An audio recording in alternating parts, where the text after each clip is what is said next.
Boa noite, meu irmão. Boa noite, minha irmã. Boa noite, família da Igreja Cristã Nova Vida em Olaria. Mais uma quinta-feira que nós temos a oportunidade de estarmos aqui reunidos, nos valendo dessa tecnologia, primeiro em uma sala virtual de oração e agora nos colocamos diante das Escrituras para meditarmos na palavra do Senhor nesse nosso culto de meio de semana. E nesta noite eu convido você a abrir a sua Bíblia no Salmo de número 45. Salmo 45 é o texto para a nossa meditação nesta noite. E assim nos diz a palavra do Senhor no Salmo 45.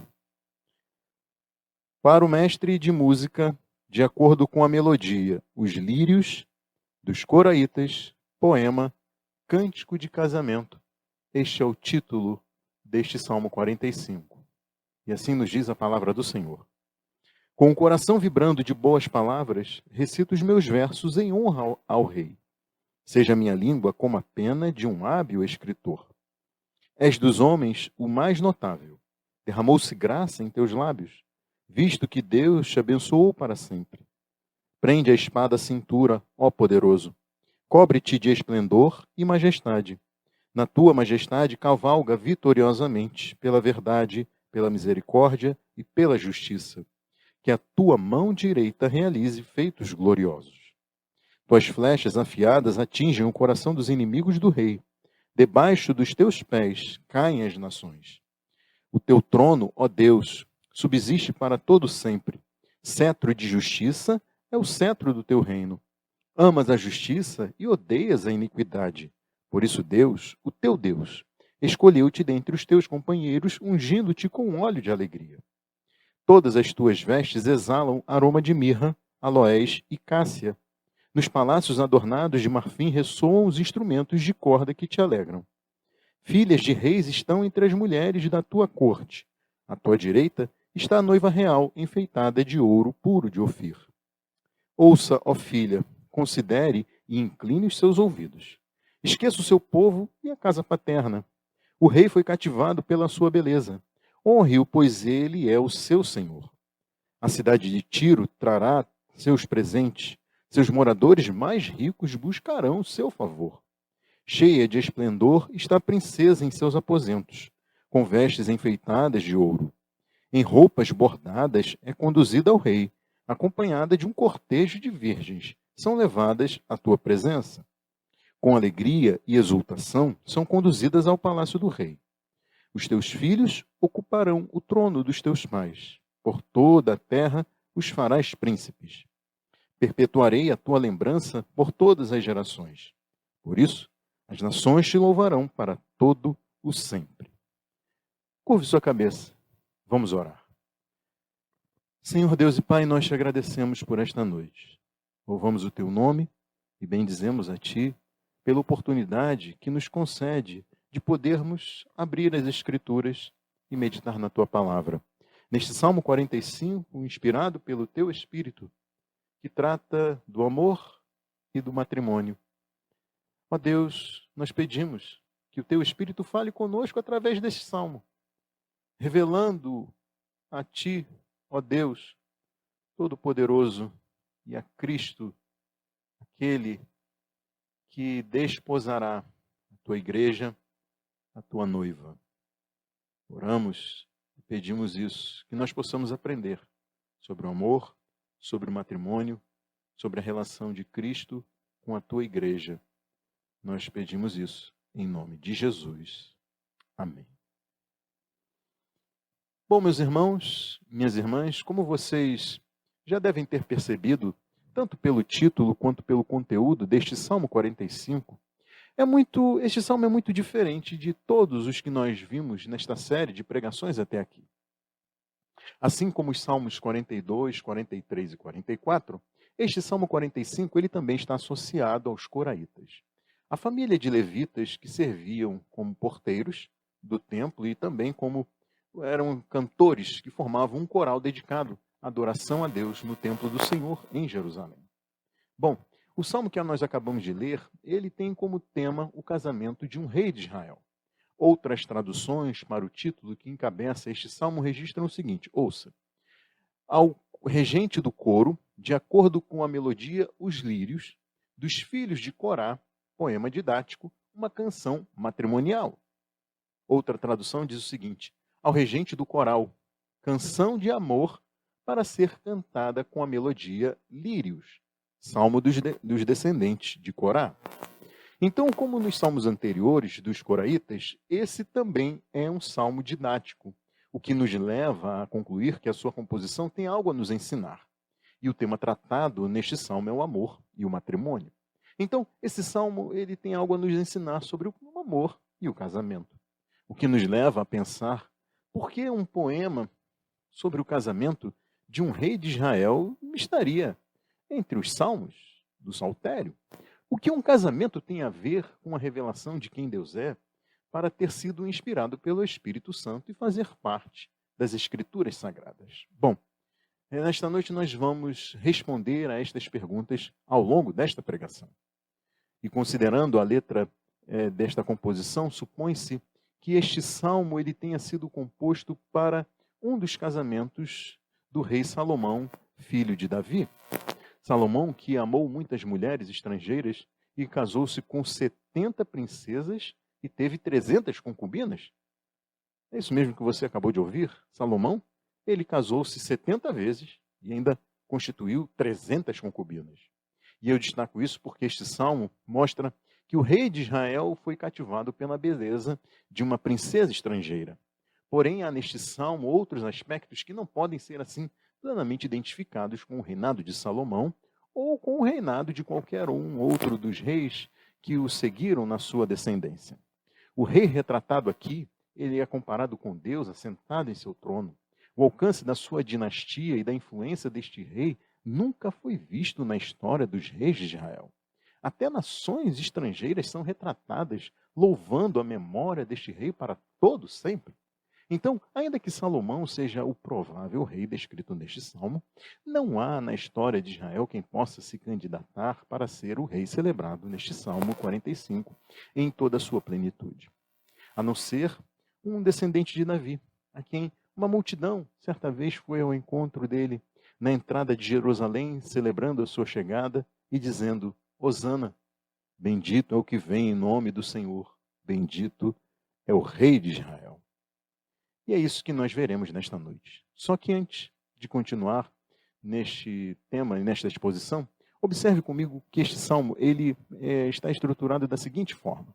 Primeiro nós vemos um prefácio do escritor do salmo, que se apresenta como alguém que deseja honrar o rei se valendo da sua habilidade poética. É o que nos mostra o versículo de número 1. Em seguida, o rei ele é celebrado por suas virtudes sob a bênção de Deus, como nos mostram os versículos 2 a 9. Em seguida, as virtudes da princesa são cantadas e a ela são dados conselhos, como nos mostram os versículos 10 a 15. E, por fim, nós temos um pós-fácil, expressando o desejo do compositor deste salmo de que a dinastia deste rei seja eterna, como está registrado nos versículos 16 e 17. Por tudo isso, nós veremos nesta noite que este salmo aponta para Jesus Cristo. Veremos também que a igreja ela é identificada como a noiva deste rei e Senhor. E então, nesta noite, nós veremos que este salmo mostra que Jesus Cristo é Deus e Rei, digno do louvor das nações. E a igreja é a sua noiva estrangeira, adornada para o casamento.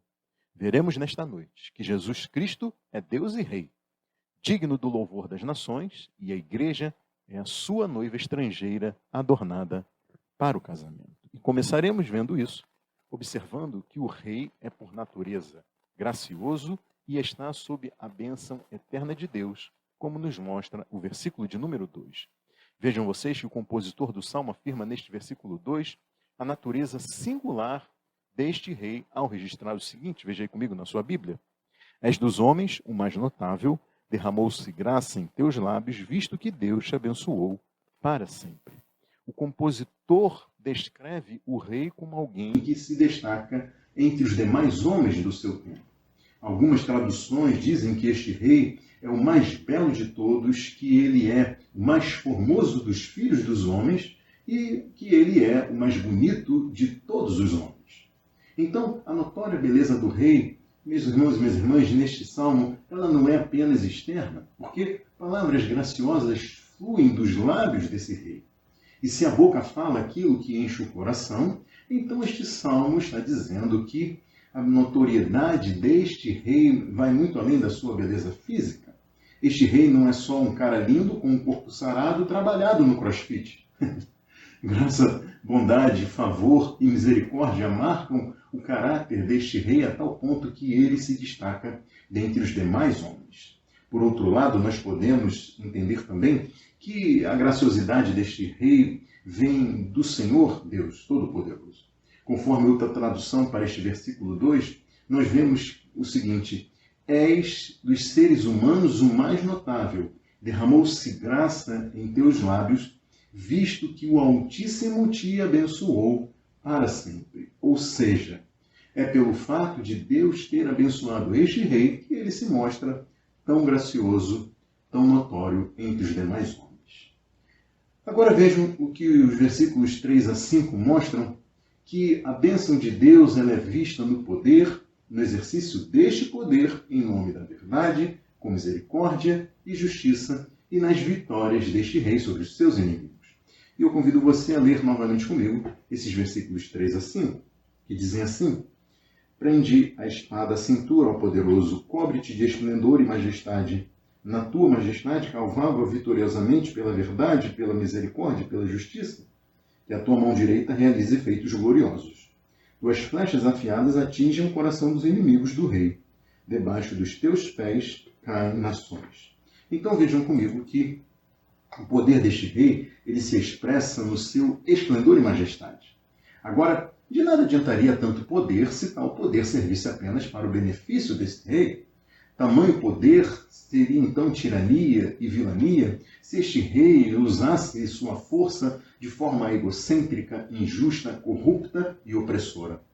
A justiça deste rei está no fato de ele viver em aliança com Deus, meus irmãos e minhas irmãs. Este salmo mostra que a justiça deste rei está no fato dele viver em aliança com Deus e reconhecer que todo o poder e autoridade vem do Senhor. E é por causa disso que este rei sabe que o poder e a autoridade que lhe foram conferidos no âmbito doméstico, social, político, econômico, religioso e intelectual devem ser usados para a glória de Deus. Devem ser usados para abençoar e não para explorar. Devem ser usados em nome da verdade, com misericórdia e com justiça. A mão direita é mencionada como um símbolo do poder e da força deste rei. Por meio deste poder e força, o rei realiza feitos gloriosos. Por este mesmo poder, os inimigos dele são derrotados e, por isso, as nações vencidas se submetem a ele. Porém, aquilo que poderia soar como desastroso, na verdade, era uma bênção para estas nações. E eu digo isso porque, afinal, elas passariam a se submeter a um rei que era notoriamente diferente dos demais homens e muito acima dos reis derrotados por ele. Pois quem se levantaria para guerrear contra um rei tão gracioso, virtuoso, verdadeiro, misericordioso e justo? Senão reis opostos a todas essas qualificações. Quem, a não ser reis depravados, imorais, pérfidos, hipócritas, mentirosos, gananciosos, aproveitadores, opressores e assassinos? Daí então, essas nações, meus irmãos e minhas irmãs, elas passavam a se submeter a um rei que estava sob a bênção de Deus. Conforme mostram os versículos seguintes, 6 a 9, a bênção de Deus ela é vista na dinastia perpétua deste rei. E eu convido você, inicialmente, a ver comigo os versículos 6 e 7, que dizem assim: o teu trono, ó Deus, subsiste para todo sempre. Cetro de justiça é o cetro do teu reino. Amas a justiça e odeias a iniquidade. Por isso, Deus, o teu Deus, encheu-te dentre os teus companheiros, escolheu-te dentre os teus companheiros, ungindo-te com óleo de alegria. Vejam então que o rei de Israel era visto como um representante de Deus aqui na terra. Ele era filho de Deus porque Deus o havia escolhido, ele era ungido de Deus e por isso Deus lhe dava poder, Deus ganhava as batalhas e derrotava os inimigos por meio deste rei. Os inimigos do rei eram então igualmente inimigos de Deus. Por isso, há uma identificação entre este rei no trono de Israel e o próprio Deus reinando sobre o seu povo. Na verdade, os reis de Israel deveriam saber que o grande rei era Deus, que o grande rei de Israel era o Senhor. Ao registrar que o trono deste rei subsiste para todo sempre, o compositor deste salmo tinha em vista o estabelecimento deste trono por meio da descendência desse rei. Ou seja, nunca faltaria um descendente do rei a ocupar o trono de Israel. Seu reino nunca lhe seria tomado, os descendentes dele que se assentassem no trono nunca seriam derrotados ou depostos, nunca uma pessoa estranha à família deste rei ocuparia o trono de Israel. E a Bíblia nos mostra que foi a Davi e a sua descendência que estas promessas foram feitas por Deus, conforme registrado no segundo livro de Samuel, no capítulo 7, versículos 8 a 16. Porém, depois de Salomão, o reino de Israel foi dividido. Por causa dos pecados cometidos por Salomão no final da sua vida, Deus só não depôs a família de Davi de uma vez por todas do trono de Israel, porque ele é um Deus que cumpre o que prometeu a despeito dos nossos erros.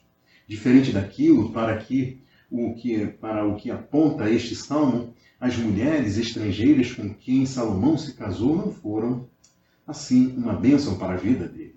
Salomão contraiu matrimônio com dezenas de mulheres estrangeiras para, por meio disso, fazer alianças políticas e militares com nações ao seu redor, e essas mulheres fizeram com que ele se desviasse para seguir os deuses delas. O homem que tinha sido abençoado por Deus com tamanha sabedoria mostrou-se no final da vida um tolo na sua relação com essas mulheres. No final da vida, Salomão já não era mais o rei, retratado neste salmo. O esplendor deste rei na cerimônia de casamento é descrito pelo perfume das suas vestes, pelos enfeites do seu palácio e pela música que ressoava pelos instrumentos tocados em honra a ele. Toda essa beleza se torna ainda maior quando, depois da cerimônia, a noiva princesa, agora rainha, esposa, é vista sentada à direita do rei, enfeitada com ouro de altíssima qualidade, como nos mostram os versículos 8 e 9, e eu convido você a ler esses versículos aí comigo. Todas as tuas vestes exalam aroma de mirra, aloés e cássia. Nos palácios adornados de marfim ressoam os instrumentos de corda que te alegram. Filhas de reis estão entre as mulheres da tua corte, à tua direita está a noiva real enfeitada de ouro puro de Ofir. E então, nos versículos 10 a 15, nós vemos as virtudes da princesa noiva sendo exaltadas. Eu convido você a ler esses versículos aí comigo. Ouça, ó filha, considere e incline os teus ouvidos, esqueça o seu povo e a casa paterna. O rei foi cativado pela sua beleza. Honre-o, pois ele é o seu senhor. A cidade de Tiro trará seus presentes. Seus mandadores mais ricos buscarão o seu favor. Cheia de esplendor está a princesa em seus aposentos, com vestes enfeitadas de ouro. Em roupas bordadas é conduzida ao rei, acompanhada por um cortejo de virgens. São levadas à tua presença. Com alegria e exultação são conduzidas ao palácio do rei. Então nós vemos aqui todo o cenário desta cerimônia de casamento, desde aquele momento em que a noiva princesa está em um ponto afastado do rei, ela é conduzida com um cortejo de virgens até a presença do rei no palácio, e então é realizada toda aquela cerimônia belíssima ao som dos instrumentos, ecoando pelas recâmaras até o momento em que esta, que era a noiva princesa, se torna rainha e se assenta à direita do rei. No versículo 10, o compositor do salmo recomenda que a noiva estrangeira esqueça seu povo e sua casa paterna. Outra tradução registra o seguinte conselho a esta princesa: não fique remoendo lembranças de seu país e de seus pais. O que mostra que esta princesa deveria deixar para trás a sua antiga vida e cultura, o que certamente envolvia os deuses adorados pelo povo dela, a fim de que ela pudesse se voltar para o único Deus verdadeiro, o Deus de Israel. O versículo 11 registra o encanto do rei com a beleza da noiva, e logo em seguida nós lemos a exortação para que a noiva honre o rei como Senhor. E sim, eu sei que isso soa como machista para os conceitos do nosso tempo, mas eu penso que você aguarde até o final desta pregação para que entenda que esta cena é uma sombra, ela é uma imagem espelhada de uma realidade maior e melhor, e que não diz respeito só a uma bela mulher, reverenciando o homem com quem ela se casou. Vejam vocês que o fato da cidade de Tiro enviar presentes à noiva e seus mais ricos moradores suplicarem o favor dela e do seu esposo, como registrado no versículo 12, mostra que esta princesa estrangeira tinha autoridade para atender aos pedidos dos estrangeiros poderosos depois de ter se tornado rainha.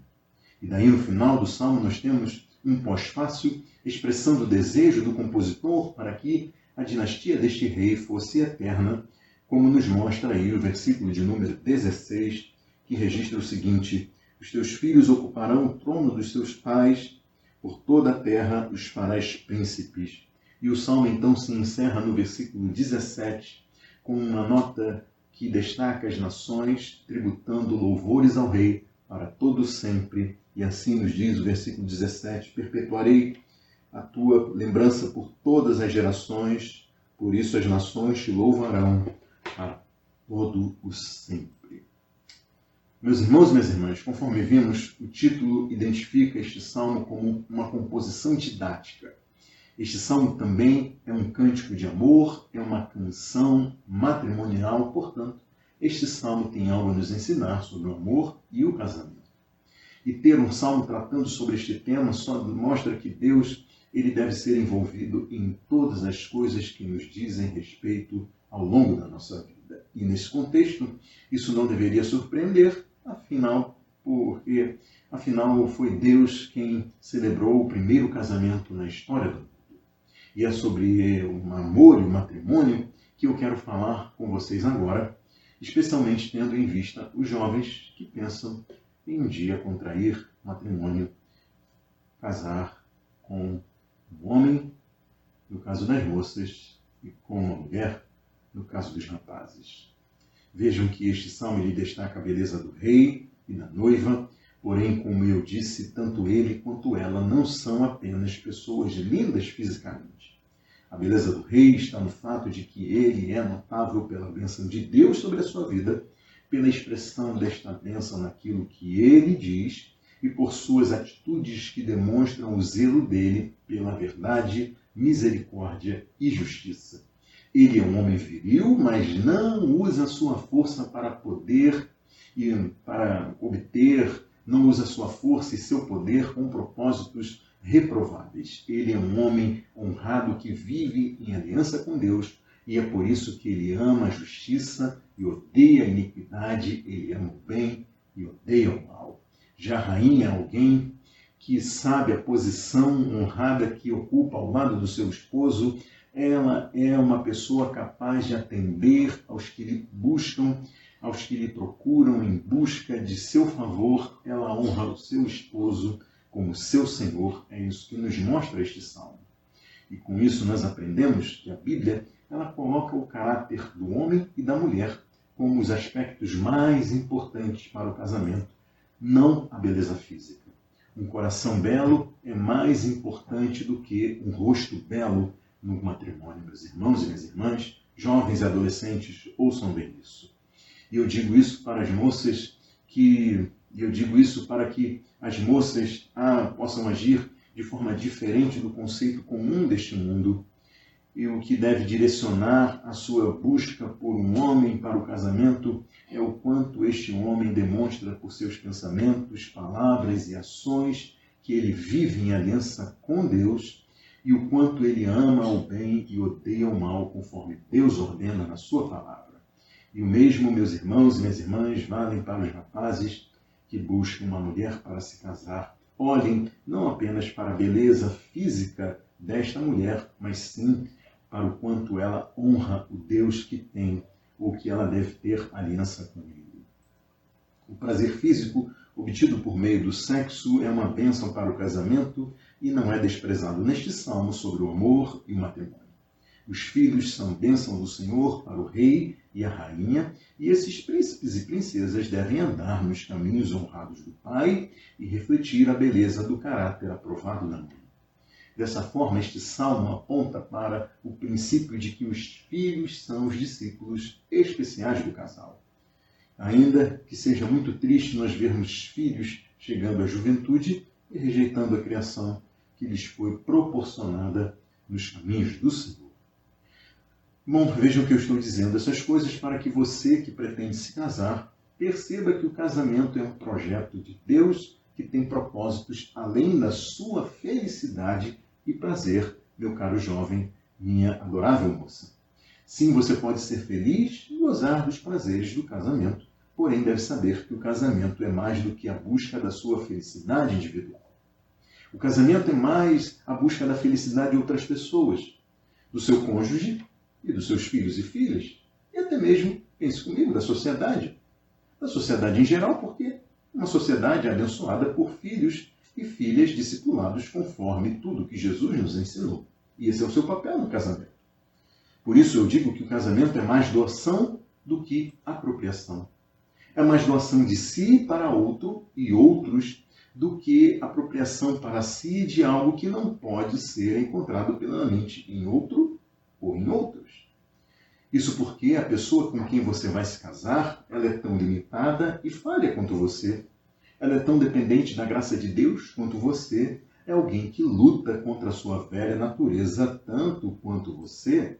E além disso, os seus filhos, infelizmente, não poderão proporcionar a você toda a felicidade que você pensa encontrar em alguém. E é por isso que o casal deve buscar em Deus a plena satisfação e não um no outro ou nos seus filhos. E é somente satisfeitos em Deus, vejam vocês, que cada cônjuge será um instrumento nas mãos do Redentor para cumprir o seu papel no auxílio e no serviço ao outro. Bom, e é à luz do que nós aprendemos no Novo Testamento que nós podemos ver que o casamento tem propósitos maiores, meus irmãos e minhas irmãs, moças, rapazes, adolescentes e jovens. À luz daquilo que aprendemos com o apóstolo Paulo na sua carta aos Efésios, nós vemos que há um senso de serviço mútuo no casamento, com cada parte desempenhando o seu papel. Em Efésios capítulo 5, nos versículos 22 a 32, o apóstolo Paulo registra o seguinte: ouça, mulheres, sujeite-se cada uma a seu marido como ao Senhor, pois o marido é o cabeça da mulher, como também Cristo é o cabeça da igreja, que é o seu próprio corpo, do qual ele é o Salvador. Assim como a igreja está sujeita a Cristo, também as mulheres estejam em tudo sujeitas a seus maridos. Maridos, ame cada um a sua mulher, assim como Cristo amou a igreja e entregou-se por ela para santificá-la, tendo-a purificado pelo lavar da água mediante a palavra, e para apresentá-la a si mesmo como igreja gloriosa, sem mancha nem ruga ou coisa semelhante, mas santa e inculpável. Por essa razão, o homem deixará pai e mãe e se unirá à sua mulher, e os dois se tornarão uma só carne. Este é um mistério profundo. Refiro-me, porém, a Cristo e à igreja. Eu sei que as palavras do apóstolo Paulo elas são chocantes para as mentes moldadas pelo nosso século. De tal modo que dizer que o marido é o cabeça da esposa soa como retrógrado, ofensivo, misógino, ultrapassado, patriarcal, coisa típica de uma cultura abusiva e opressora da mulher. Porém, as minhas afirmações nesta pregação devem ser moldadas pelas escrituras sagradas e não pela cultura de uma sociedade radicalmente depravada. Meu compromisso não é com a cultura moderna, meu compromisso é com a santa, justa, boa, perfeita e agradável vontade de Deus para homens e mulheres regenerados pelo poder do Espírito Santo, e a estes e estas que eu me dirijo, a estes e estas a quem eu falo. Vontade esta revelada nas Escrituras e tornada ainda mais clara à luz da pessoa e da obra de Cristo. Portanto, ainda que tristemente eu tenha de reconhecer que na prática há desvios de uma vida santa e agradável a Deus entre os cristãos, eu tenho de reafirmar que ao esposo cabe amar a sua esposa como a si mesmo, cuidando dela e a servindo em amor com a mesma intensidade que a esposa deve estar sujeita ao seu esposo, tratando-o com todo respeito, em resposta ao amor que é com que ela é tratada, e também sendo auxiliadora dele, uma auxiliadora idônea para ele, conforme recomenda a palavra do Senhor. O argumento do apóstolo Paulo nesse sentido, em Efésios 5, ele é tão forte que envolve a comparação do casamento de homem e mulher com a relação de Cristo com a sua igreja. E neste sentido, os esposos eles devem pensar muito seriamente no que o apóstolo Paulo quis dizer ao fazer esta comparação e afirmar que Cristo amou a igreja e se entregou por ela. Os esposos devem refletir bem nisso, pois Cristo cuida da sua igreja a fim de apresentá-la a si mesmo, gloriosa, sem mancha, nem ruga ou coisa semelhante, mas santa e inculpável. E desta forma, os maridos devem perceber que, dedicando tal amor e cuidado e zelo por suas esposas, cada um por sua esposa, ele estará preparando esta mulher para si mesmo. E as esposas devem pensar bem no que o apóstolo quis dizer quando afirmou que assim como a igreja está sujeita a Cristo, também as mulheres devem estar em tudo sujeitas a seus maridos. Bom, só que, como eu disse no início desta pregação, este salmo tem muito mais a nos ensinar do que tratar sobre o amor e o casamento. E Cristo, novamente, meus irmãos e minhas irmãs, ele é invocado porque ele não só trouxe um novo significado para o matrimônio à luz deste salmo. A carta aos Hebreus ela começa afirmando que Jesus é o herdeiro de todas as coisas, o Criador do universo, o resplendor da glória de Deus, a expressão exata de Deus, o sustentador de todas as coisas por sua palavra poderosa e a revelação final de Deus à humanidade. Portanto, a carta aos Hebreus, o escritor da carta aos Hebreus afirma que Jesus é Deus. A carta aos Hebreus afirma que Jesus foi coroado de honra e glória por ter morrido em favor daqueles que foram feitos filhos e filhas de Deus, se tornando, portanto, o autor da salvação deles, da salvação delas.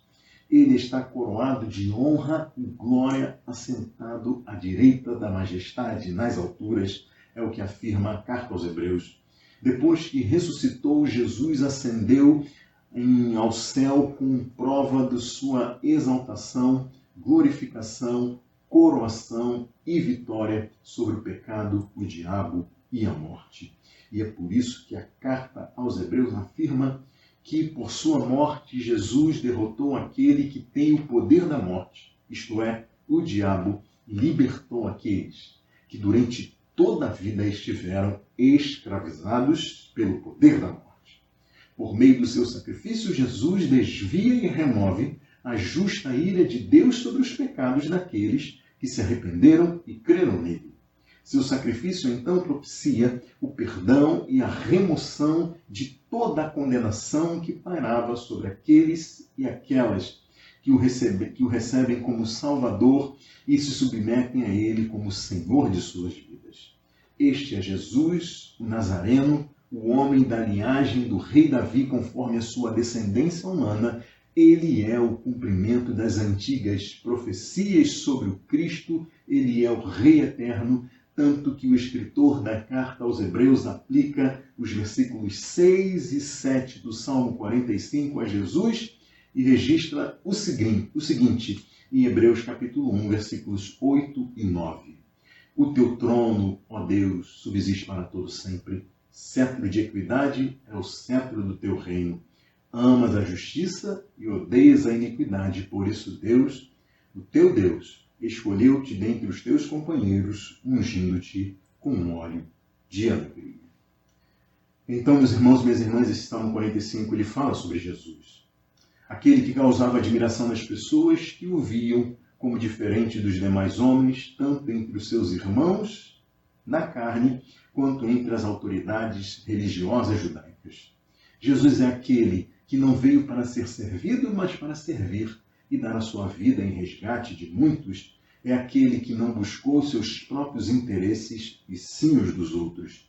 Jesus é aquele que venceu o pecado, a morte e o diabo. Mas vejam que esses não eram inimigos dele, pois, pense comigo, o que é a morte para aquele que é eterno? O que é o pecado para aquele que é santíssimo? O que é o diabo para aquele que é o Criador dos céus e da terra e de tudo o que neles há, e que no fim lançará o diabo e seus anjos no lago de fogo, que para todos sempre.